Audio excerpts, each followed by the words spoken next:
22 साल की अनन्या राजस्थान के अपने छोटे से शहर से एक नई जॉब के सिलसिले में जयपुर शिफ्ट हुई थी।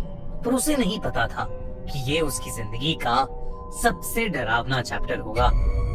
ऑफिस के पास एक छोटी सी सोसाइटी में उसे एक फ्लैट बड़े सस्ते रेंट पर मिल गया था। पर उस सोसाइटी के लोग बेहद अजीब थे। जब भी अनन्या कहीं भी जाती, वो लोग उसे ऊपर से नीचे तक घूरते रहते। और तो और उस सोसाइटी की कोई मेड भी अनन्या के घर काम नहीं करना चाहती थी। अनन्या वहाँ के लोगों से थोड़ी परेशान थी, पर क्योंकि वो फ्लैट सस्ता था और ऑफिस के पास था, तो उसने इन सब बातों पर ज्यादा ध्यान नहीं दिया। एक रात वो अपनी दोस्त मीरा से फोन पर बात कर रही थी। अचानक मीरा ने पूछा, अनु, ये बच्चे के रोने की आवाज कहाँ से आ रही है? अनन्या कुछ पलों के लिए चुप होकर आवाज सुनने की कोशिश करने लगी, लेकिन उसे कोई आवाज नहीं आ रही थी।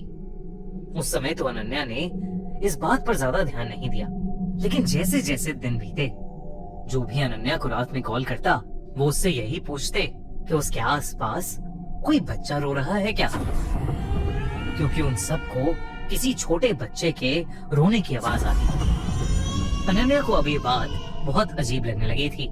फिर एक रात कुछ ऐसा हुआ जिसने अनन्या को बुरी तरह डरा दिया। उस रात अनन्या गहरी नींद में सो रही थी।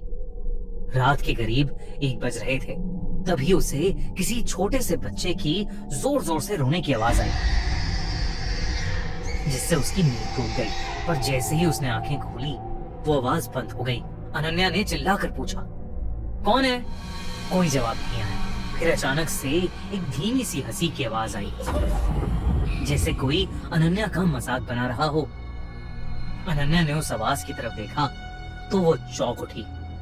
उसने देखा कि कोई बहुत छोटा सा बच्चा उसके कमरे के दरवाजे के पीछे छुपा बैठा है। अनन्या ने जैसे ही उसकी तरफ देखा, वो बाहर भागा। अनन्या उसके पीछे भागी, पर उसे अपने फ्लैट में कोई भी नहीं मिला। पर जब वो अपने कमरे में आई, तो उसके कमरे के शीशे पर किसी छोटे से बच्चे के हाथों के लाल निशान थे। और जब उसने ध्यान से देखा, तो वो लाल रंग खून का था। अनन्या बेहद डर गई थी। सुबह होते ही उसने बिल्डिंग के बाकी के लोगों से इस बारे में पूछा। उसे पता चला कि उससे पहले एक बुढ़िया उस घर में रहती थी। उसे कोई भी पसंद नहीं करता था, क्योंकि लोगों के हिसाब से वो काला जादू करती थी। सोसाइटी में उसके आने के बाद से जिस किसी भी घर पर कोई खुशी की खबर होती थी, वो दुख में बदल जाती थी। कोई नई गाड़ी लेता था तो उस गाड़ी का अगले ही दिन एक्सीडेंट हो जाता था। किसी को जॉब में प्रमोशन मिलता तो उसकी तबीयत इतनी खराब हो जाती कि उसे जॉब ही छोड़नी पड़ती थी। और तो और वो बुढ़िया बिना बताए लोगों के घर से उनके छोटे छोटे बच्चे ले जाती थी और उनके साथ अजीबोगरीब बातें करती थी। कई बार तो बच्चे उसके घर में सोते हुए मिलते थे, जिससे शायद उसने बच्चों को नींद या बेहोशी की दवा खिलाई हो। सोसाइटी वाले उससे बहुत परेशान हो गए थे। सोसाइटी के सेक्रेटरी ने उससे लड़ाई भी की, लेकिन उस पर कोई असर नहीं हुआ।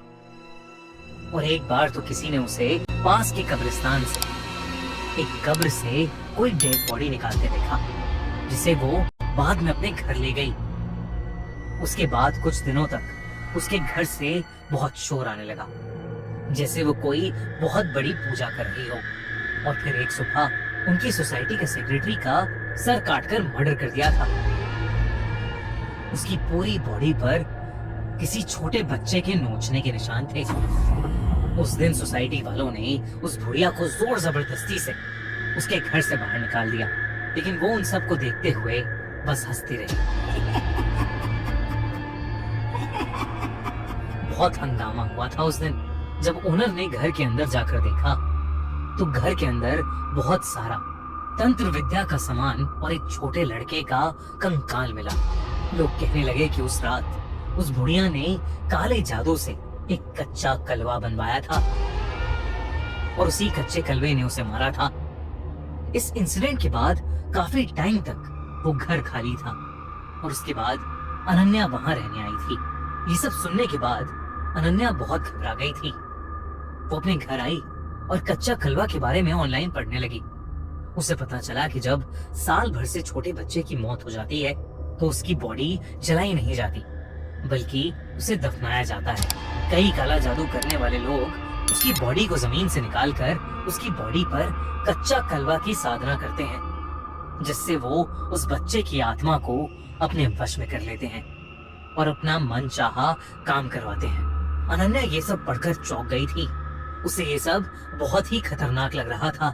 तभी अचानक से घर की लाइट चली गई और घर में अंधेरा हो गया।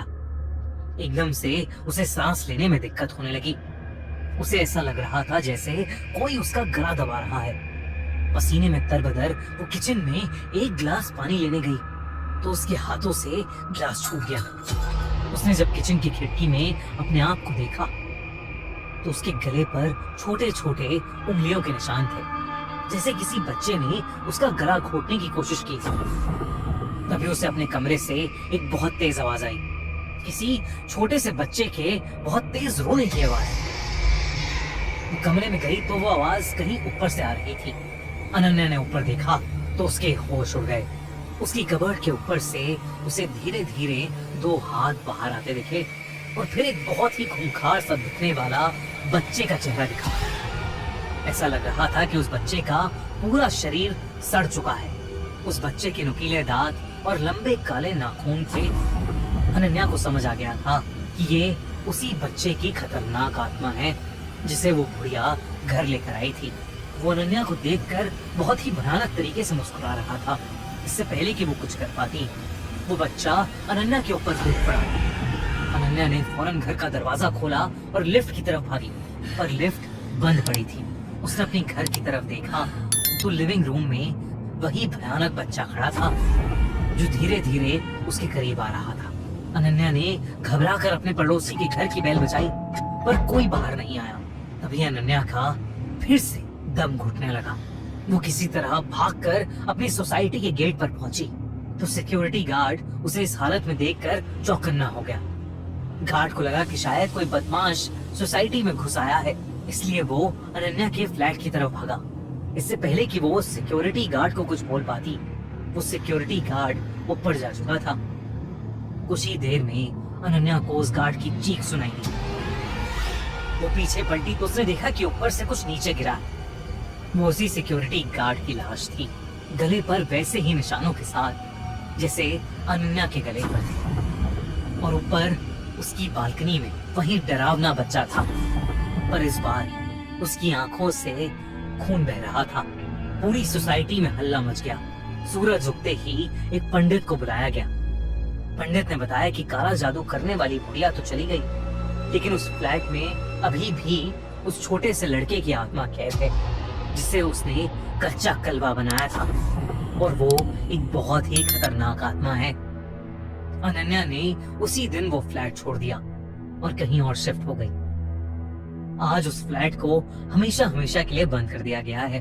अनन्या को फिर कभी वो बच्चा नहीं दिखा, लेकिन आज भी वो किसी छोटे से बच्चे के रोने की आवाज से बेहद डर जाती है।